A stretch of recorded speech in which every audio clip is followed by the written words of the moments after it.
One of the number one reasons, and I would say the key reason, the only reason, the linchpin reason as to why women are not successful is not because men are holding them back. It's not because pay, it's not because of anything. It's confidence. Any single woman I have sat down with, women I have mentored for many years, women I have coached, women I have performed ruthless ritual work consistently, whereby these women will come to me and they'll say, I can't see any change, I can't do this, and they'll be in this stinky negative attitude. And think with women, I always say, as a woman myself, we don't know when we're being negative. We don't know that there is a pattern, that people are not warming up to you because they get negative energy from you. Nowhere is this more prevalent than when you deal with men. Men have this really incredible radar of be like, nah, I don't want to deal with her. She just has too much of an attitude. She's got this, she's got that. And I understand it from both sides. Too many women struggle with this. It's always a confidence issue. It's always, I want to do this, I have these goals, or maybe I have my kids, I want to do this for them, or maybe I want to go back to school, maybe I want to travel.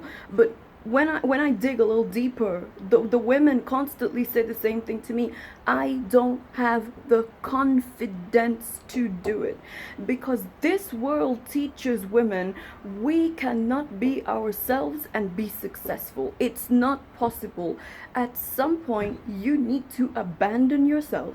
You need to abandon your femininity. You need to abandon what you stand for, what you truly are, to people please a husband, please men, please society, please everybody else, be a little maid. And then you wonder why people put you on the back burner last, like they don't even remember who you are. Most women are bitter, and it goes in two cycles basically. They're bitter because, number one, they are trained to be the little housewife or the maid. Like, I'm not saying there's anything wrong with staying at home, by all means. I work a lot of time by myself from home. I go out, but there's that balance, and women do not seem to realize that so many times they are giving themselves to the man first, the children first, the society. Everything comes before, right? Now, because everything comes before them, because they are trained, women are trained to give themselves away. It's just sad when I see it.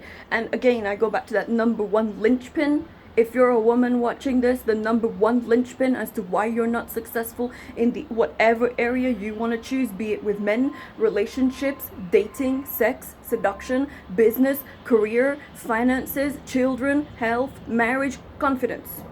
If we really sit a woman down and we really ask her, it's going to be, I don't have the confidence, or someone broke my confidence.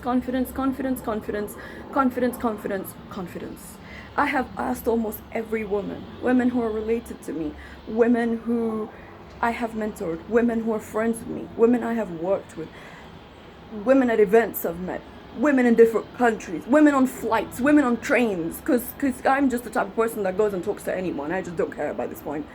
It's always, I don't really have the confidence. I don't feel good about myself. Constantly, because this world trains women to keep themselves at a low level so that everybody can profit and take advantage of you.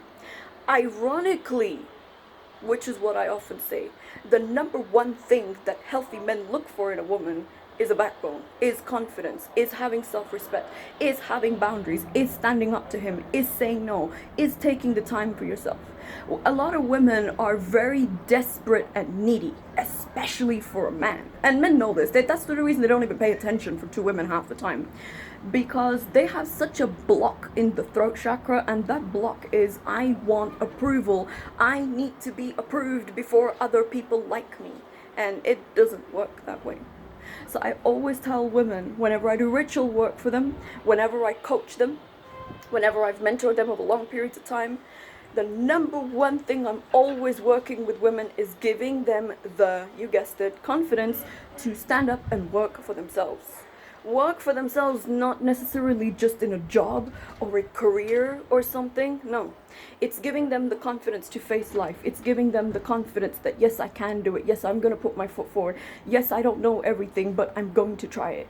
And when you have that confidence and you're not waiting for a man to do things for you, your life will change a lot. Because by default, a lot of people think that a woman is relying on a man by nature. No, a woman is not relying on a man at all. A woman is relying on the outer masculine, or the man next to her, or the men of her family that should be there for her, or a significant other, or however, even a male friend, to give her that emotional support, that strength that she can rely on, which encapsulates under leadership, it encapsulates under logic, direction. One of the most powerful things that I ever found in my life that I could give women is giving them that inactivation of their internal masculine, whereby it's like, it's good, we need men, we love men, we celebrate them, but come on, you don't need moral support to put on your coat. You don't need moral support to fill out a job application. Come on, man, you can do it. Come on, you don't need a man to do everything for you. Come on, get up. And a lot of women, it goes two ways. Some of them just don't have the confidence to do it, and then they start to pick up the confidence. And some of them, it's a trick. We know neediness is a trick, cause you don't want to do the stuff yourself. So you're like, I'll outsource everything to a guy. There are things men should pick up because they're men, but there are things whereby when you need to have a full and rich life, don't rely on guys like that. It's not attractive, it's not cute, it's not pretty. My message always to women is the same damn thing. Confidence. Put yourself forward for things you normally wouldn't think that I'd be in this room, but there are people that are far less qualified that are in that room. Why? Because they believe in themselves. And it's always the same stories I'm hearing from women. I don't feel good enough, I don't believe in myself, blah blah blah blah blah and blah. And that manifests outside, because people are just gonna treat you the way you treat yourself. And if you're very scared to lose people, like I used to work with this lady, and she constantly said, I don't want to talk to my clients a certain way. I said, you have to talk to your clients in a respectful way for sure, but if somebody crosses them boundaries, they need to know they have to go. It doesn't matter what they're paying you, who they are. No, you don't come and waste somebody's time and sign contracts and make agreements, written formal agreements, and then just throw it in the trash or something. No, people need to go. Whatever is around it needs to go as well, and they need to stay gone. You need to put them boundaries. A lot of women are scared to have them boundaries because they're so desperate to, especially a man. They're so desperate to lose a man. They're so desperate to lose the job. But there are plenty of men in the world. There's plenty of jobs in the world. There are plenty of clients in the world. When you see things from an abundant perspective, you don't care. That's the thing. And ironically, it's the not caring that brings you what you want.